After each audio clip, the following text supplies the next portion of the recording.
check whether the following are quadratic equations। तो इन क्वेश्चनों में हमें क्या करना है, हमें आइडेंटिफाई करना है कि कौन सी इक्वेशंस क्वाड्रेटिक है। तो इसमें हमें क्या देखना है, इसको सिंप्लीफाई करेंगे और देखेंगे कि क्वाड्रेटिक टर्म्स जिसमें भी होगा तो वो क्या होगी, क्वाड्रेटिक इक्वेशन। क्वाड्रेटिक टर्म्स मतलब जिसकी पावर 2 होती है उसको क्वाड्रेटिक टर्म्स बोलते हैं। तो जैसे कि क्वेश्चन नंबर 1 का फर्स्ट पार्ट है, तो इसमें हम ये देखेंगे, जैसे ये है फर्स्ट पार्ट,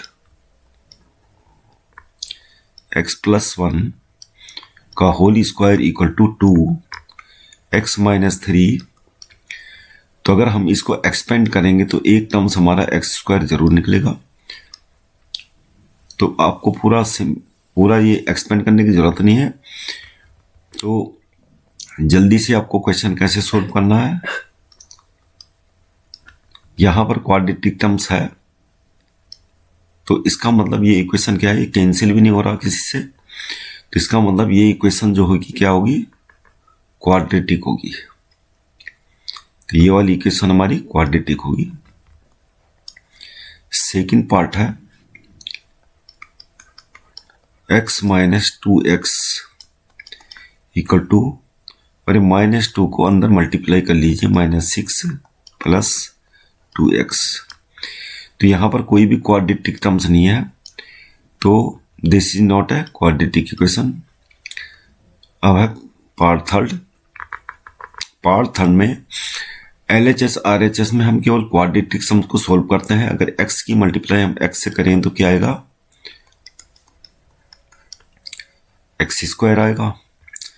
और यहां पर x की मल्टीप्लाई हम x में करेंगे तो क्या आएगा, x²। तो ये कैंसिल हो रहा, तो कोई भी क्वाड्रेटिक टर्म्स बचेगा नहीं जब हम सिंप्लीफाई करेंगे, तो इसलिए क्वाड्रेटिक इक्वेशन नहीं है। अब करते हैं फोर्थ पार्ट। और फोर्थ पार्ट में यहां पर LHS में RHS में देख लेते हैं। तो LHS में x की मल्टीप्लाई हम 2x से करेंगे तो क्या आएगा, 2x²। जबकि यहां पर x की मल्टीप्लाई x में करेंगे तो क्या आएगा, x²। तो दोनों तरफ जो क्वाड्रेटिक टर्म्स है इसको सोल्व करके क्या होगा, ये आएगा जो। तो ये हमारा क्या है, क्वाड्रेटिक टर्म्स बच रहा है, और बाकी जो है टर्म्स जो भी होगा, तो ये इन शॉर्ट हम ऐसे करके आइडेंटिफाई कर सकते हैं। तो x², इसका मतलब क्या है, क्वाड्रेटिक टर्म्स है, तो ये क्वाड्रेटिक इक्वेशन है। यहां चेक कर लीजिए क्वाड्रेटिक टर्म्स कैसे आएगा, 2x से हम x से मल्टीप्लाई करेंगे तो ये आ गया हमारा 2x²। और LHS में देखते हैं x से x को मल्टीप्लाई करेंगे तो क्या आएगा, x²। तो यहां पर भी जो है क्वाड्रेटिक टर्म्स हमारा बच रहा है, जो क्या है, x² होगा। इसका मतलब ये इक्वेशन भी क्वाड्रेटिक इक्वेशन होगी। तो this is a quadratic equation. अब है सिक्स्थ पार्ट। सिक्स्थ पार्ट में हम देखेंगे कि इधर क्वाड्रेटिक टर्म्स x² है, इसको एक्सपेंड करेंगे तो x² इधर भी आएगा, जो कि LHS RHS में x² क्वाड्रेटिक टर्म्स फिनिश हो जाएगा।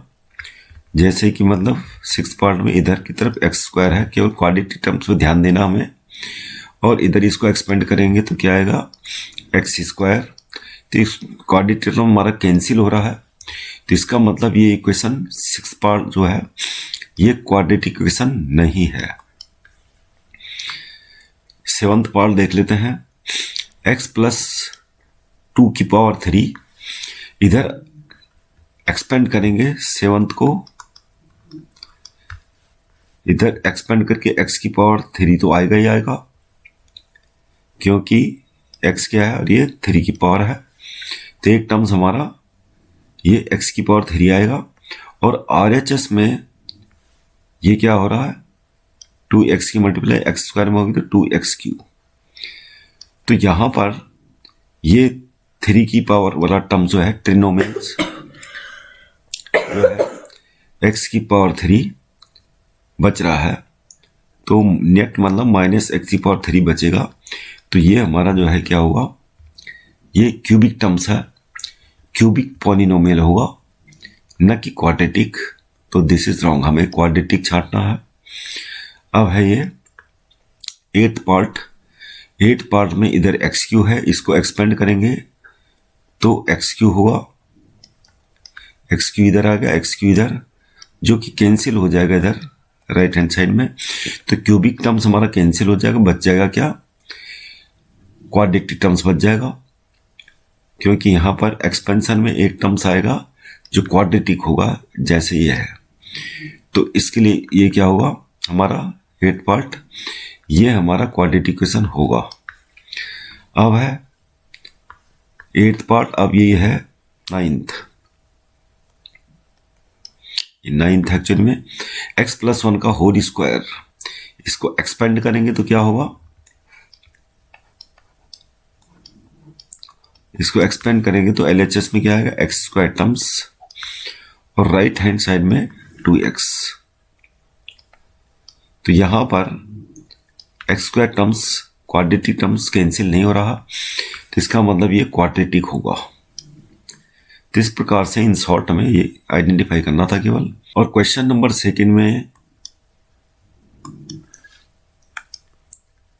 सेकंड है represent the following situation in the form of quadratic equation.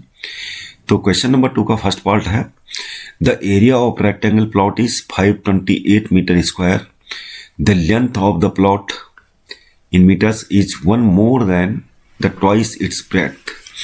We need to find length and breadth. तो हमें जैसे कि क्वाड्रेटिक इक्वेशन है, वैसे तो ये लीनियर इक्वेशन इन 2 वेरिएबल से भी क्वेश्चन हो सकता है, लेकिन हम इसे क्वाड्रेटिक इक्वेशन से करेंगे। तो लेट एक वेरिएबल को मान लेते हैं हम, जैसे कि यहां पर जो हिंट दे रखा है the length of the plot is 1 more than twice its breadth। तो लेंथ यहां पर हम ब्रेड्थ के टर्म्स में दे रखी है। तो हम क्या करेंगे, एक किस्म से देखा जाए, आप इस किस्म से सोचना इसको कि लेंथ हमें दे रखी है ब्रेड्थ के टर्म में, मतलब लेंथ इज गिवन लेकिन ब्रेड्थ नहीं दे रखी है। तो हम क्या करेंगे, लेंथ गिवन मतलब इन द सेंस कि लेंथ ये बोल रहा है कि ब्रेड्थ से 1 मीटर ज्यादा है, तो एक किस्म से लेंथ हमें दे रखी। तो हम क्या करेंगे, जो टर्म्स का नहीं दे रखा उसको हम लेट कर लेते हैं, let the breadth equal to x। तो ऑटोमेटिकली लेंथ क्या हो जाएगी, लेंथ ऑटोमेटिकली कितनी हो जाएगी, ऑटोमेटिकली मतलब जो कंडीशन दे रखी है 1 more than twice its breadth। तो ब्रेड्थ का ट्वाइस कितना है 2x, और 1 more than मतलब +1। तो इस प्रकार से हमारी ब्रेड्थ x हो गया। तो वेरिएबल हमने एक ही मानना है अगर क्वाड्रेटिक इक्वेशन से अपने ये क्वेश्चन करना है। तो एक वेरिएबल जैसे हमने x मान लिया, अब दूसरा वेरिएबल पहले वाले वेरिएबल के टर्म्स में दे रखा हमें ये, तो ऐसे करके कर देना है। The length of the plot is this. अब क्या है, area of the rectangular plot is this. तो एरिया क्या होता है, एरिया ऑफ रेक्टेंगुलर प्लॉट है ये, क्या होगा, लेंथ मल्टी ब्रेड्थ। और लेंथ कितनी है हमारी, लेंथ हमारी ये है L और ये हमारा ब्रेड्थ। तो एरिया ऑफ द प्लॉट कितना दे रखा हमें 528। तो लेंथ मल्टी ब्रेड्थ, तो लेंथ हमारी ये है 2x+1, यहां पर लिखेंगे हम अकॉर्डिंग टू क्वेश्चन, और मल्टीप्लाइड बाई x। कितना है एरिया 528।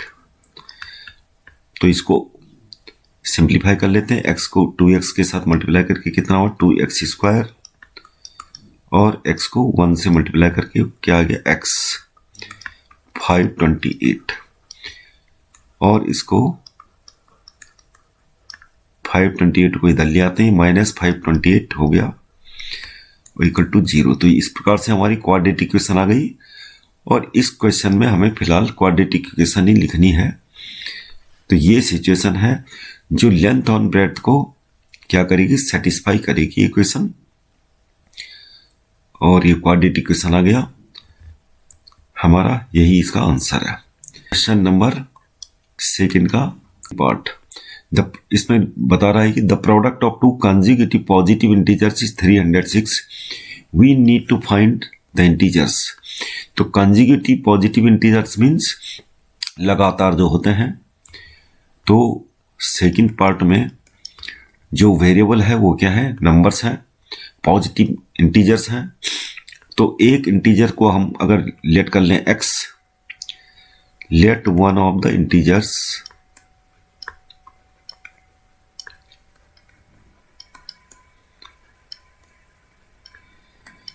उसको x लेट कर लिया, तो अनदर क्या होगा, नेक्स्ट, मतलब क्योंकि कंसेक्यूटिव है तो नेक्स्ट इंटीजर क्या होगा, इससे अगला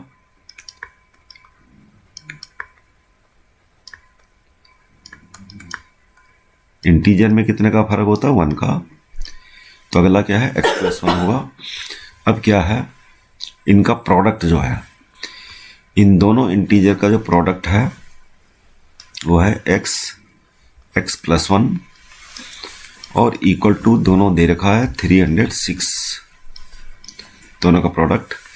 इसको सिंप्लीफाई कर लेते हैं, x² + x और 306 को इधर ले आते हैं, तो ये हमारा क्वाड्रेटिक इक्वेशन आ गया। तो सेकंड पार्ट में इतना ही करना था। तो इस प्रकार से ये इक्वेशन जो है हमारा दोनों इंटीजर को सेटिस्फाई करेगा, तो ये हमारी क्वाड्रेटिक इक्वेशन आ गई। अब है third part,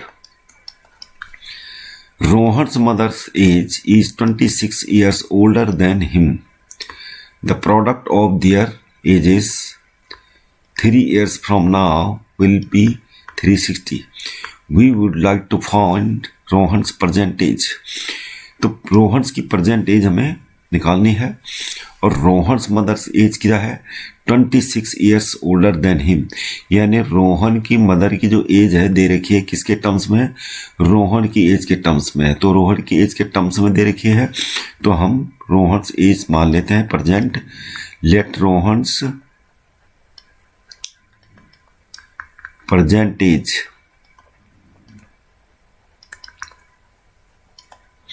equal to x। तो जैसे कि कंडीशन देख रही, Rohan's mother is 26 years old, यानी कितने ईयर्स ओल्ड, 26, x में 26, यानी रोहन से 26 ज़्यादा है। किसकी as, Rohan's mother's as.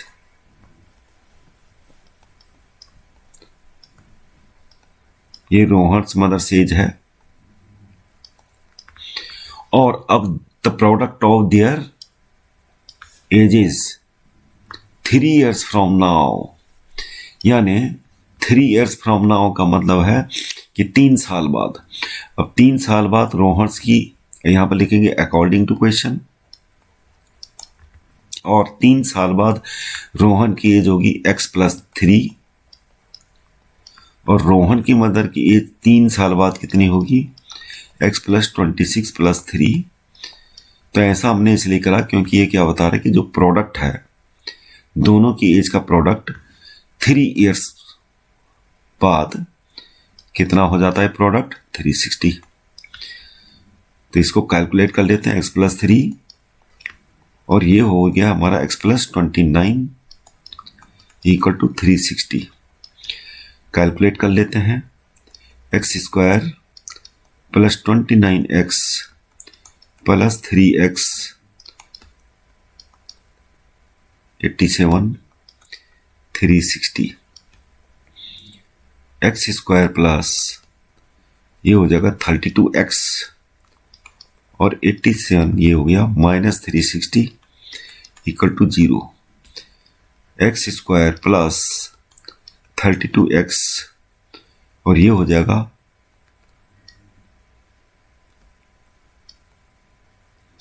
273 equal to 0। इस प्रकार से ये क्वाड्रेटिक इक्वेशन आ चुका हमारा। आइए अब करते हैं फोर्थ पार्ट, और फोर्थ पार्ट में हमें देखा train travels a distance of 480 kilometre at a uniform speed if the speed had been 8 kilometre per hour less, then it would have taken 3 hours more to cover the same distance. We need to find the speed of the train. तो यहाँ पर जो distance है, बोलने का मतलब है कि ये दो प्लेसेस हैं, इनके बीच की डिस्टेंस क्या है, 480 किलोमीटर। और कोई ट्रेन यहाँ से यूनिफॉर्म स्पीड से चल रही है, तो हम ये स्पीड जो है लेट कर लेते हैं। Let the speed of the train equal to, मान लिया हमने x किलोमीटर पर आवर। और ये जो कंडीशन बता रहा है कि 480 किलोमीटर डिस्टेंस है, यूनिफॉर्म स्पीड हमने मान ली कि x किलोमीटर पर आवर है, इसको यूनिफॉर्म स्पीड है, ये यूनिफॉर्म स्पीड। और ये कंडीशन दे रखी है कि अगर ये train 8 kilometre per hour less चले, यानी कंडीशन क्या है कि 8 किलोमीटर पर आवर अगर लेस चले तो ये ट्रेन जो है 3 आवर्स ज़्यादा लेती है उसी डिस्टेंस में। तो हम टाइम देख लेते हैं, टाइम कैलकुलेट करेंगे। डिस्टेंस हमारी क्या है, 480 किलोमीटर पर आवर। तो टाइम टेकन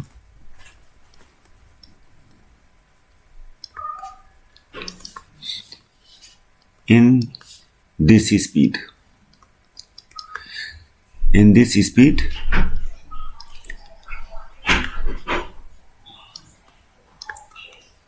यानी x किलोमीटर पर आवर से जब ट्रेन चलती है तो तब टाइम कितना लगेगा, डिस्टेंस अपॉन टाइम। फॉर्मूला क्या है, डिस्टेंस अपॉन टाइम। स्पीड का डिस्टेंस कितनी है, 480, और टाइम कितना लगता है इस स्पीड से अगर ट्रेन चले तो 480 अपॉन x, ये टाइम है।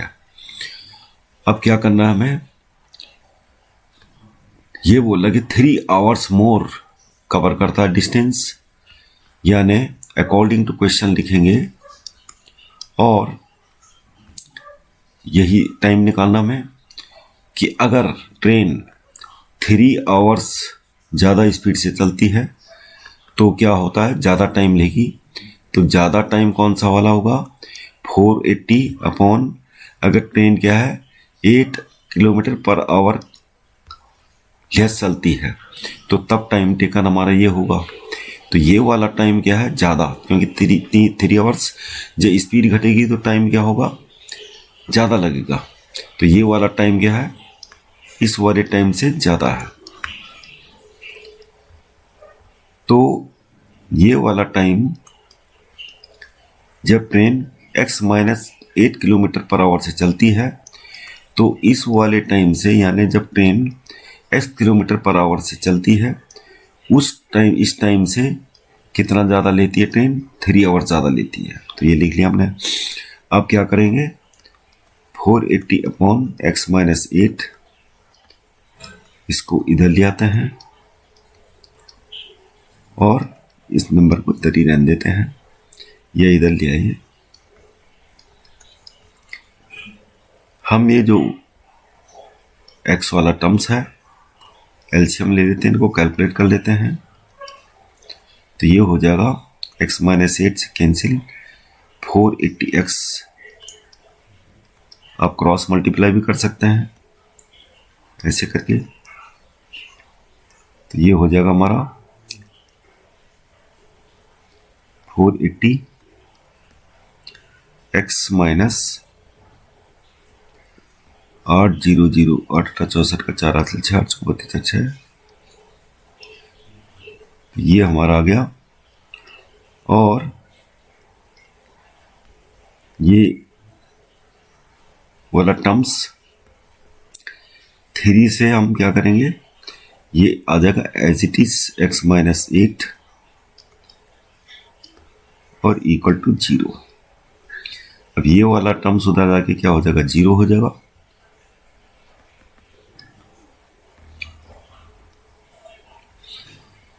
और ये कैंसिल हो गया और ये वाला टर्म्स इधर जाके 0 हो जाएगा। तो हमारा केवल ये बचा, क्या बचा, -3840, और इसको मल्टीप्लाई कर लेते हैं x को अंदर, -x² + 8x = 0। तो इस प्रकार से हमारा एक टर्म्स आ गया, -x² + 8x -3840 = 0। माइनस से मल्टीप्लाई कर लीजिए स्टैंडर्ड फॉर्म में लाने के लिए।